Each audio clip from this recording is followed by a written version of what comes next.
ಜೀವನದ ಉದ್ದೇಶದ ಹುಡುಕಾಟ. ನಮಸ್ಕಾರ ಗೆಳೆಯರೇ. ನಾವೆಲ್ಲರೂ ಈ ಭೂಮಿಯ ಮೇಲೆ ಒಂದು ದೊಡ್ಡ ಸಾಧ್ಯತೆಯನ್ನು ಹೊತ್ತು ಬಂದಿದ್ದೇವೆ. ಆದರೆ ನಮ್ಮ ಜೀವನವು ಆನಂದಮಯವಾಗುವ ಬದಲು ಕೇವಲ ಚಿಂತೆ ಮತ್ತು ಸಂಘರ್ಷಗಳಿಂದ ತುಂಬಿರುತ್ತದೆ. ಏಕೆ?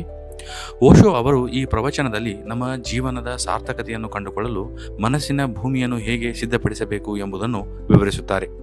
ಇಂದು ನಾವು ಓಶೋ ಅವರ ಒಂದು ಸುಂದರವಾದ ಕಥೆ ಮತ್ತು ಜೀವನದ ಕ್ರಾಂತಿಕಾರಿ ಸತ್ಯಗಳ ಮೂಲಕ ನಮ್ಮನ್ನು ನಾವು ಅರಿಯುವ ಪ್ರಯತ್ನ ಮಾಡೋಣ. ನೀವು ನಮ್ಮ ಚಾನೆಲ್ಗೆ ಇದೇ ಮೊದಲ ಬಾರಿಗೆ ಬಂದಿದ್ದರೆ ದಯವಿಟ್ಟು ನಮ್ಮ ಚಾನೆಲನ್ನು ಸಬ್ಸ್ಕ್ರೈಬ್ ಮಾಡಿ, ನಿಮ್ಮ ಸ್ನೇಹಿತರೊಂದಿಗೆ ಹಂಚಿಕೊಳ್ಳಿ. ನಿಮ್ಮ ಜೀವನವನ್ನು ಅತ್ಯುತ್ತಮ ಮಾಡುವುದೇ ನಮ್ಮ ಗುರಿ. ಮೂವರು ರಾಜಕುಮಾರರು ಮತ್ತು ಗೋಧಿ ಬೀಜಗಳ ಕತೆ. ಓಶೋ ಒಂದು ಅದ್ಭುತ ಕಥೆಯನ್ನು ಹೇಳುತ್ತಾರೆ. ಒಬ್ಬ ಮುದಿರಾಜನಿಗೆ 3 ಗಂಡು ಮಕ್ಕಳಿದ್ದರು. ಯಾರಿಗೆ ರಾಜ್ಯವನ್ನು ನೀಡಬೇಕು ಎಂಬ ಗೊಂದಲ ರಾಜನಿಗಿತ್ತು. ಒಬ್ಬ ರೈತನ ಸಲಹೆಯಂತೆ ರಾಜನು ತನ್ನ 3 ಮಕ್ಕಳನ್ನು ಕರೆದು ತಲಾ 1 ಚೀಲ ಗೋಧಿಯನ್ನು ನೀಡುತ್ತಾನೆ. ನಾನು ತೀರ್ಥಯಾತ್ರೆಗೆ ಹೋಗುತ್ತಿದ್ದೇನೆ, ನಾನು ಮರಳಿ ಬರುವವರೆಗೆ ಇದನ್ನು ಸುರಕ್ಷಿತವಾಗಿ ಇಡಿ ಎಂದು ಹೇಳುತ್ತಾನೆ. ಮೊದಲನೆಯ ಮಗ ಗೋಧಿ ಕೆಡಬಾರದೆಂದು ಬೀಜಗಳನ್ನು ತಿಜೋರಿಯಲ್ಲಿ ಹಾಕಿ ದೊಡ್ಡ ಬೀಗ ಹಾಕಿದನು. ಎರಡನೆಯ ಮಗ ಆ ಗೋಧಿಯನ್ನು ಒಂದು ಕಲ್ಲಿನಿಂದ ಕೂಡಿದ ಹೊಲದಲ್ಲಿ ಹಾಗೆಯೇ ಎಸೆದನು. ಬೀಜಗಳು ಸಾಯಬಾರದು ಎಂಬುದು ಅವನ ಉದ್ದೇಶವಾಗಿತ್ತು. ಆದರೆ ಅವನಿಗೆ ಕೃಷಿಯ ಬಗ್ಗೆ ಯಾವುದೇ ಅರಿವಿರಲಿಲ್ಲ. ಮೂರನೆಯ ಮಗ ಇವನು ಮೊದಲು ಭೂಮಿಯನ್ನು ಸಿದ್ಧಪಡಿಸಿದನು, ಕಲ್ಲುಗಳನ್ನು ತೆಗೆದನು, ಕಳೆಗಳನ್ನು ಕಿತ್ತನು, ಮಣ್ಣನ್ನು ಹದ ಮಾಡಿದನು ಮತ್ತು ನಂತರ ಬೀಜಗಳನ್ನು ಬಿತ್ತಿದನು. 3 ವರ್ಷಗಳ ನಂತರ ರಾಜ ಮರಳಿ ಬಂದಾಗ ಮೊದಲ ಮಗನ ಬಳಿ ಕೇವಲ ಬೂದಿ ಇತ್ತು. ಎರಡನೇ ಮಗನ ಹೊಲದಲ್ಲಿ ಕೇವಲ ಕಳೆ ಮತ್ತು ಕಾಡು ಗಿಡಗಳಿದ್ದವು. ಆದರೆ 3ನೇ ಮಗನ ಹೊಲದಲ್ಲಿ ಗಾಳಿಯಲ್ಲಿ ತೇಲುತ್ತಿದ್ದ ಸುಂದರವಾದ ಸಾವಿರಾರು ಪಟ್ಟು ಬೆಳೆ ಬೆಳೆದಿತ್ತು. ರಾಜನು ತನ್ನ ರಾಜ್ಯವನ್ನು 3ನೇ ಮಗನಿಗೆ ಒಪ್ಪಿಸಿದನು. ಆಧ್ಯಾತ್ಮಿಕ ಅನ್ವಯ, ಬೀಜ ಮತ್ತು ಸಂಭಾವ್ಯತೆ. ಓಶೋ ಹೇಳುತ್ತಾರೆ, ಪರಮಾತ್ಮನು ನಮ್ಮೆಲ್ಲರೊಳಗೆ ಬೀಜದ ರೂಪದಲ್ಲಿ ಸಾಧ್ಯತೆಗಳನ್ನು ನೀಡಿದ್ದಾನೆ. ಆತನು ನಮ್ಮ ಜೀವನದಲ್ಲಿ ಆನಂದ, ಹಸಿರು ಮತ್ತು ಸಂಗೀತ ತುಂಬಿರಬೇಕೆಂದು ಆಶಿಸುತ್ತಾನೆ. ಆದರೆ ನಾವು ಆ ಬೀಜಗಳನ್ನು ಏನು ಮಾಡುತ್ತಿದ್ದೇವೆ?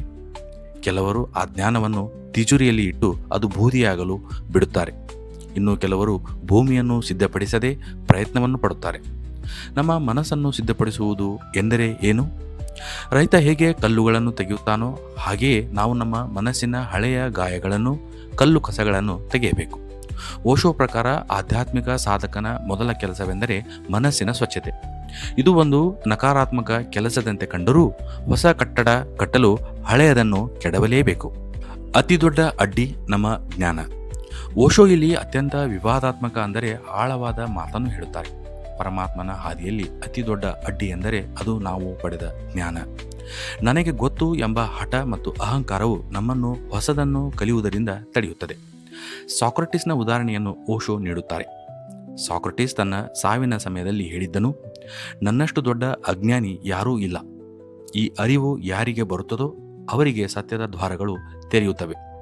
ಪುಸ್ತಕಗಳನ್ನು ಓದಿ ಸ್ಮೃತಿಯಲ್ಲಿ ತುಂಬಿಕೊಳ್ಳುವುದು ನಿಜವಾದ ಜ್ಞಾನವಲ್ಲ, ಅದು ಕೇವಲ ಬೇರೆಯವರಿಂದ ಪಡೆದ ಸಾಲದ ಜ್ಞಾನ. ಸಾಗರದ ತಂಪು ಗಾಳಿಯನ್ನು ಪೆಟ್ಟಿಗೆಯಲ್ಲಿ ಹಾಕಿ ಕಳುಹಿಸಲು ಹೇಗೆ ಸಾಧ್ಯವಿಲ್ಲವೋ ಹಾಗೆಯೇ ಸತ್ಯವನ್ನು ಶಬ್ದಗಳಲ್ಲಿ ಕಟ್ಟಿಕೊಡಲು ಸಾಧ್ಯವಿಲ್ಲ.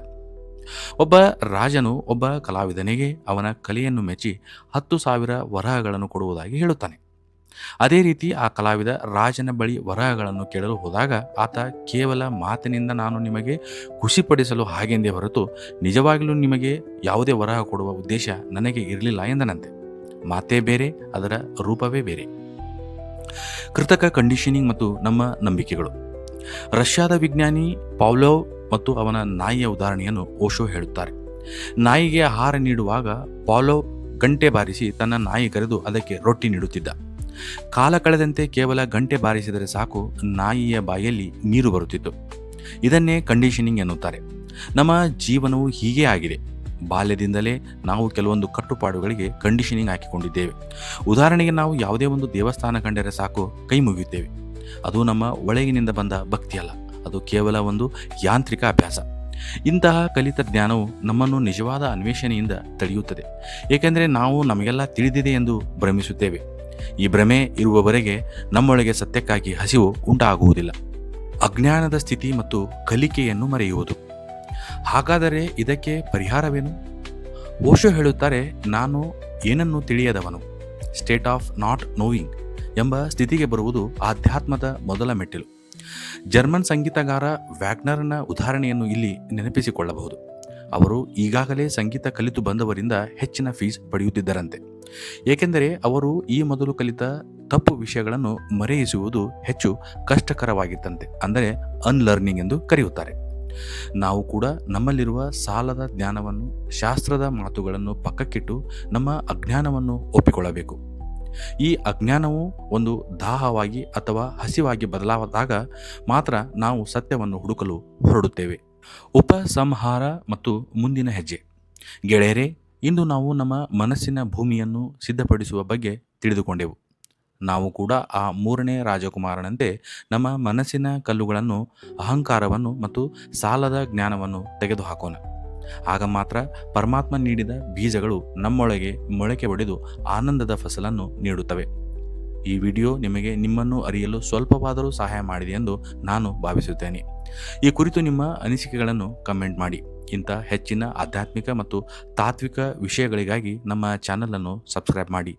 ಧನ್ಯವಾದಗಳು. ಜೈ ಹಿಂದ್, ಜೈ ಕರ್ನಾಟಕ.